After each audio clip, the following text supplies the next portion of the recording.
ایک آدمی گزرا ہے، اس کا نام تھا قیس۔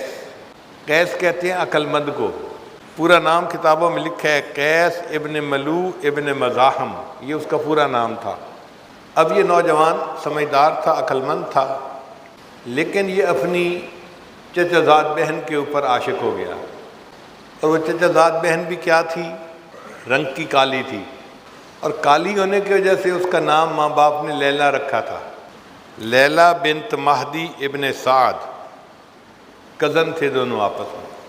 اب اس بندے کی محبت کے تذکرے گاؤں سے نکل کے شہروں تک پھیلے، تو ایک مرتبہ باپ نے کہا کہ قیس، تیری بدنامی کی وجہ سے مجھے بہت ذلت اٹھانی پڑتی ہے، تو کیا ایک لڑکی کے پیچھے لگ گیا ہے اور تو نے خاندان کی عزت کو دھبا لگا دیا، چل میرے ساتھ حرم میں اور چل کے اس محبت سے توبہ کر۔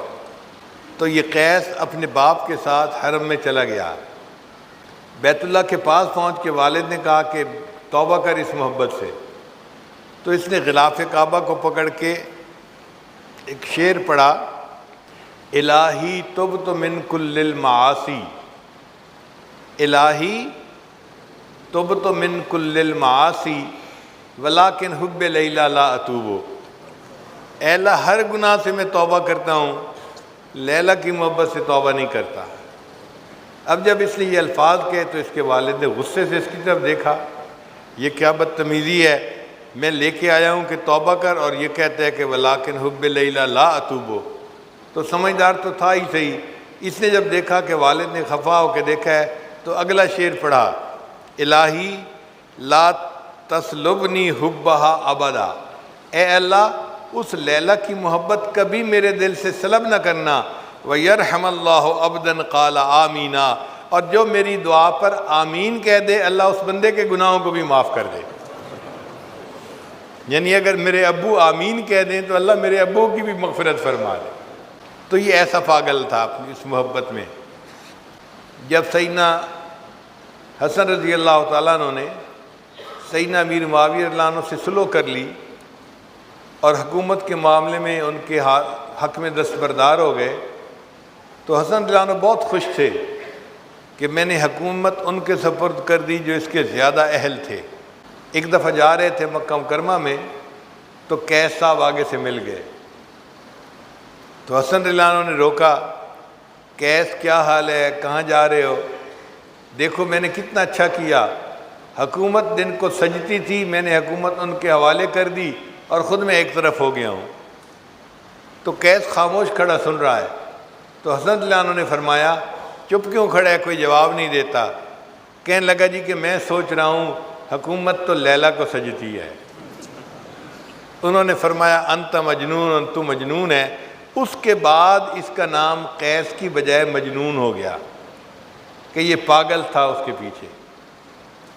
اگر مخلوق کی محبت انسان کو ایسا پاگل کر دیتی ہے تو اللہ کی محبت تو پھر انسان کو پتہ نہیں کس کیفیت پہ پہنچاتی ہوگی۔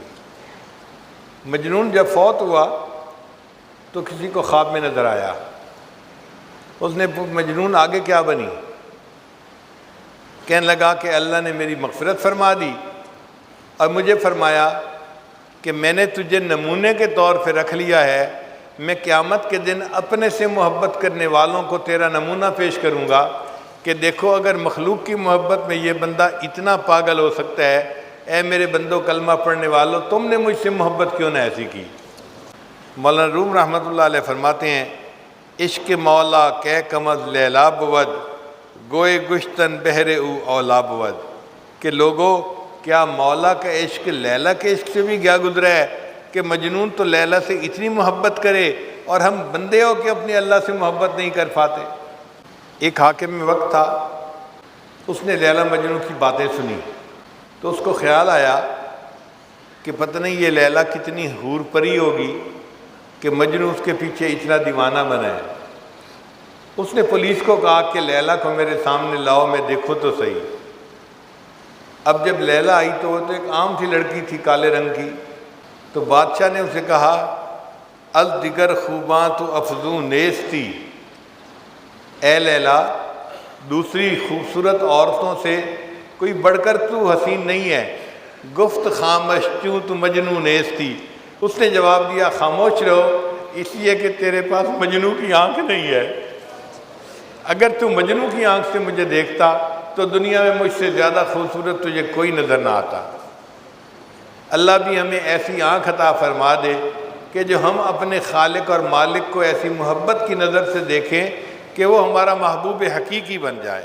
چنانچہ لاہور کا ایک نوجوان تھا، اس کی شادی ہوئی اور وہ بیعت ہوا شادی کے چند ہی دن بعد، پھر اس نے داڑھی رکھ لی۔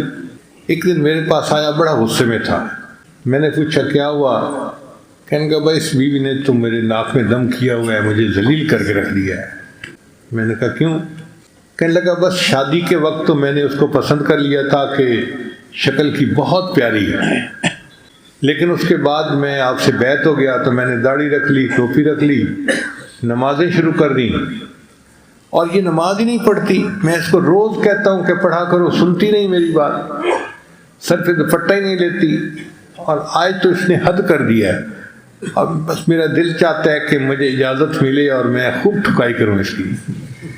اب وہ ذہن بنا کے آیا تھا کہ مجھے حضرت اجازت دیں اور میں بیوی کی پٹائی کروں گا۔ خیر میں نے اس کی بات سنی اور میں نے پھر اس کو کہا کہ اچھا آپ گھر واپس جاؤ اور جاتے ہوئے مٹھائی کا ڈبہ لے کے جاؤ۔ تو میرا منہ دیکھنے لگا، جی میں نے کہا میں نے فارسی کا لفظ نہیں بولا، اردو کا لفظ بولا ہے، مٹھائی کا ڈبہ گھر لے کے جاؤ۔ کہتے جی کرنا کیا ہے؟ میں نے کہا بیوی کو جا کے کہنا کہ تمہارے لیے ہدیہ لایا ہوں۔ اس کو تو غصہ تھا بیوی کے اوپر، وہ ہدیے کا سوچ بھی نہیں سکتا تھا۔ خیر وہ ہدیہ لے کے چلا گیا اور جا کے اس نے بیوی کو کہا کہ یہ میں آپ کے لیے مٹھائی لایا ہوں۔ تو بیوی کا دل خوش ہو گیا۔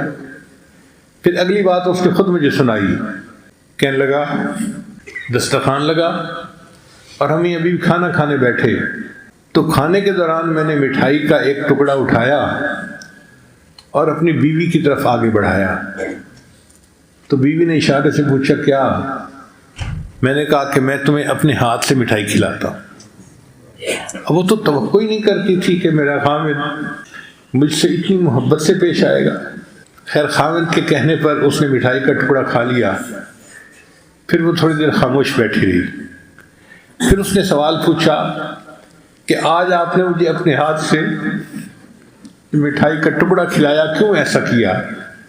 اس نے کہا مجھے حضرت صاحب نے کہا کہ یہ بھی سنت ہے کہ نبی علیہ الصلوۃ والسلام اپنے ہاتھ سے بیوی کو روٹی کا لقمہ کھلایا کرتے تھے، تو میں نے سنت پر عمل کیا۔ کہتے ہیں کہ جب میں نے بیوی کو یہ کہا اس کی آنکھوں میں آنسو آ گئے اور وہ رونے لگ گئی، اور پھر تھوڑی دیر کے بعد کہنے لگی اچھا اگر نبی علیہ السلام کی سنتیں ایسی ہیں تو مجھے بھی بیعت کرواؤ، میں بھی نیک بننا چاہتی ہوں۔ اس ایک سنت پر عمل پہ وہ بیوی اس کی بیعت ہوئی، اس نے پردہ شروع کر دیا، 5 وقت کی نمازیں شروع کر دیں، اور اللہ نے ان کے گھر کو آباد کر دیا۔ السلام علیکم جی دوستو، آپ نے دیکھا اور سنا شیخ پیر ذوالفقار نقشبندی رحمۃ اللہ علیہ کو کہ شیخ پیر ذوالفقار نقشبندی رحمۃ اللہ علیہ کیا بیان فرما رہے تھے۔